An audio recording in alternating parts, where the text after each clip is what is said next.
আওয়াজ ঘুমটাই ভাঙিয়ে দিল আমার। ও পারছি না, জীবনে প্রথমবার রাস্তায় ঘুমোতে হলো। ও এই গরম, মশা, আর আমার কাছে টাকাও তো নেই, টাকাও সে, তো আমি মুখ নিয়ে বাড়ি যাবো কি করে? মা মা তো আমাকে মেরেই ফেলবে। না না না না, আমি বাড়ি যাব না, বাড়ি যাব না, যাই হয়ে যান।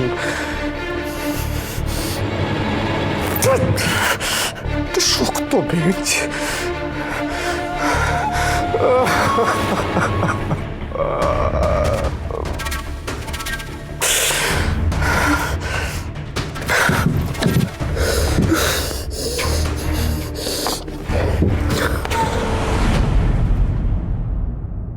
ওই তো এসে গেছে। কিরে মহারাজ, হ্যাঁ ওদিকটা ঠিক আছে? সব সব সব সব ঠিক আছে, কোনো কিচ্ছু হয়নি, যেমন কার তেমন আছে। শুধু শুধু ফোন এলো, কোনো যাচাই করা হলো না, কিছু না, একেবারে সুস্থ শরীরকে ব্যস্ত করে ফেললাম, দৌড়াদৌড়ি করলাম, দূর। যাক, সব ভালো আছে, কোনো গন্ডগোল হয়নি। কিন্তু এই এত রাতে এই ভুয়ো কলটা কেউ কেন করবে? করবে গায়ের জ্বালায়। আমি ডেফিনেট ওই ওই বদমাইশ নস্করটার কাজ এটা। তাও ওনার একবার জানা উচিত ছিল, নিশ্চিত হওয়া উচিত ছিল যে কে ফোন করেছে। কি করতো? হ্যাঁ, সাথে মতন চেষ্টা করেছে তো খোঁজ নেওয়ার, পারেনি বলেই তো ছুটে গিয়েছে ওইখানে। না, আমার কথা হলো, ওনার একবারও সন্দেহ হলো না, একবারও সন্দেহ হলো না। এই নিয়ে তো আমরা একটু আগেও কথা বলেছি, এখন আবার এই কথাটা তোলার তো কোনো প্রয়োজন ছিল না। হ্যাঁ ছিল, আছে, প্রয়োজন আছে, একবার না 100 বার আছে। আর তাছাড়া দুম করে ফোন করে যে যা বলবে সেটা বিশ্বাস করবো কেন? একবার যাচাই করে দেখবো না? একবারও যাচাই করবো না? আহ ঠিক আছে, বুঝতে পারেনি। আচ্ছা বাবা, তুমি নিজে বলো তো, তুমি নিজে বলো, দুদিন ধরে কেমন ধকল যাচ্ছে? আর শুধু আমাদের ধকল নাকি, ওনার ধকল যায়নি? ওনার অসুবিধা হচ্ছে না? তুমি বলো এরকম বোকামি কেউ করে? না কেউ করে? হ্যাঁ, আর উনি নিজেকে বলেন উনি নাকি বিজনেস ওম্যান। এরকম বোকা বিজনেস ওম্যান না আমি তো জীবনে দেখিনি। এরকম মাথা নিয়ে, এরকম বুদ্ধি নিয়ে উনি নাকি আবার সিএ কমপ্লিট করবেন, চার্টার্ড অ্যাকাউন্টেন্ট হবে। আহ তুই থামবি, এবার থামবি। এরকম একটা কথা শুনলে কার মাথা ঠিক থাকে শুনি? না পূজা মা, কেঁদো না, তুমি কেঁদো না। ও এইরকমই, হ্যাঁ, সবসময় নিজেকে না একটা বিরাট বুদ্ধিমান মনে করে। বাবা বাবা, বৌদি চলো ঘরে চলো, অনেক রাত হয়ে গেছে, চলো। হ্যাঁ হ্যাঁ, যাও, তুমি কি শুয়ে পড়ো, যাও, অনেক ধকল এসো। গেছে সারাদিন ধরে, যাও এসো বৌদি, যাও, শুয়ে পড়ো। হ্যাঁ, সাবধানে নিয়ে যাও। হ্যাঁ আমি দেখে নিচ্ছি বাবা, এসো এসো।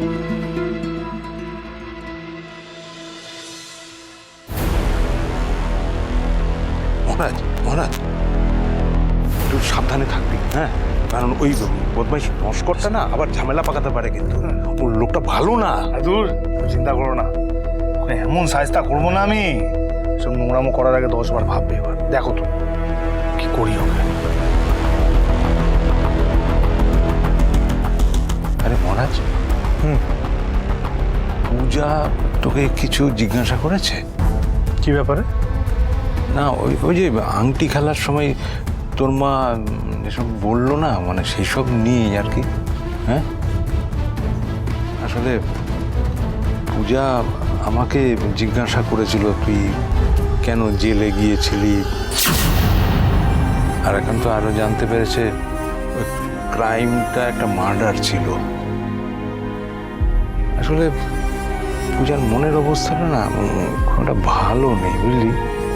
ওই ফোনটা আসার জন্য ও সাময়িক একটু ভুলে আছে।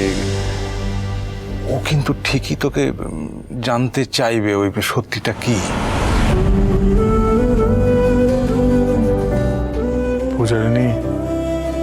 পূজারিনী জিজ্ঞেস করার অধিকার আছে, 100 বার আছে, কিন্তু আমি বলতে বাধ্য নেই বাবা। ইনফ্যাক্ট আমি কাউকে বলতে বাধ্য নই, কাউকে না। আমার ক্ষত আমি কাউকে দেখাতে বাধ্য নই বাবা, আমি কাউকে দেখাতে চাই না। ইনফ্যাক্ট তুমি তো জানো, তুমি জানো, এনাফ এনাফ, আর কাউকে জানতে হবে না। ঠাম্মি ঠাম্মি ঠাম্মিও তো জানে না, কিন্তু ঠাম্মি আমার প্রাইভেসিকে অনেক অনেক প্রায়োরিটি দেয়। আমি জানি পূজারিনী এসব ঘটনা শুনে জেনে এটা শখ লাগার মতো হবে,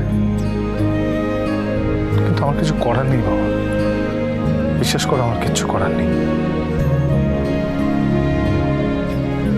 আচ্ছা মহারাজ, আমি যদি ওকে বলি? না না বাবা, কি বলছো তুমি এসব?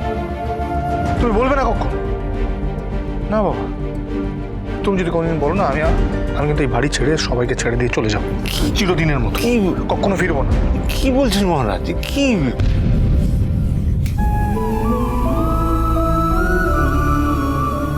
তার কারণ আমি কখনো চাই না, আমি কখনো চাই না আমার মা এই আঘাতটা পাক। ধর আমার মায়ের জন্য এটা আমার প্রতিদান।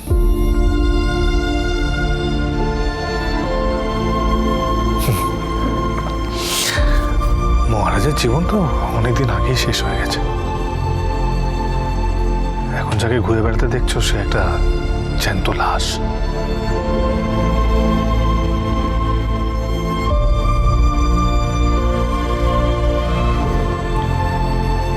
অনেক রাত হচ্ছে বাবা, শুয়ে পড়ো, বিশ্রাম নাও।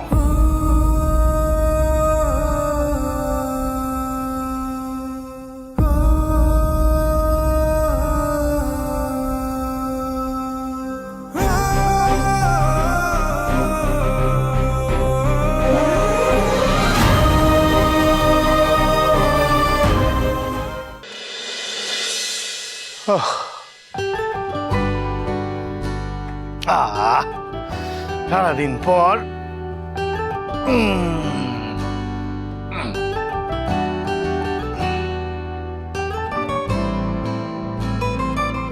ও বৌদি, তোমার হলো?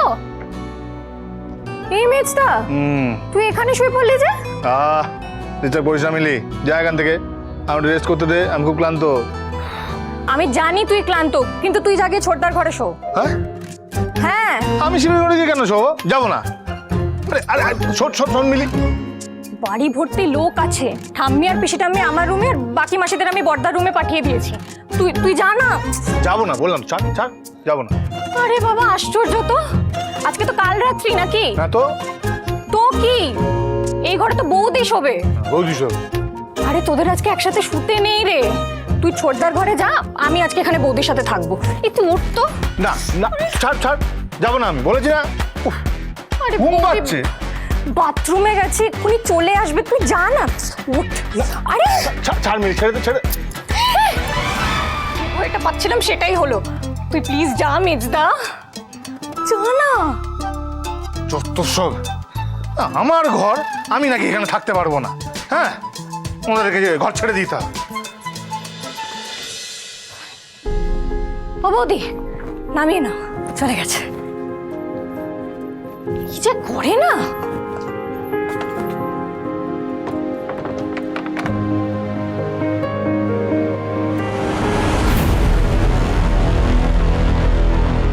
কতবার করে বলছি, শোনেই না।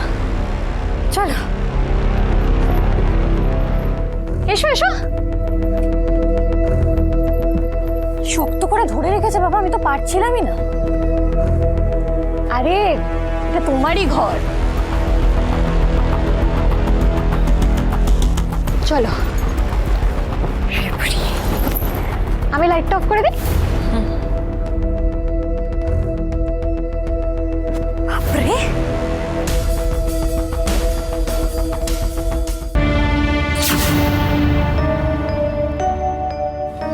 বোন, বোন, হ্যাঁ যদি কিছু মনে না করো একটা কথা জিজ্ঞেস করবো? এই রে, বৌদি আবার মামুনির কথাটা ধরে কিছু জিজ্ঞেস করবে না তো? বোন, প্লিজ বোন, বলবে? বৌদি, এখন অনেক রাত হয়েছে তো, ঘুমিয়ে পড়ো, আমরা না হয় কাল কথা বলবো।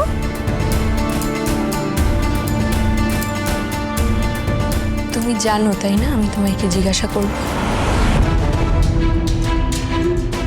বোন, প্লিজ বোন, এরকমভাবে এড়িয়ে যেও না। আমাকে একটু বলো না, তোমাদের মা তোমাদের মেজদাকে নিয়ে বারবার ওইসব কথা কেন বলে? একটু বলো না আমাকে, বলো না বোন, প্লিজ বলো। বৌদি, আমি সত্যি তোমাকে এ ব্যাপারে কিচ্ছু বলতে পারবো না।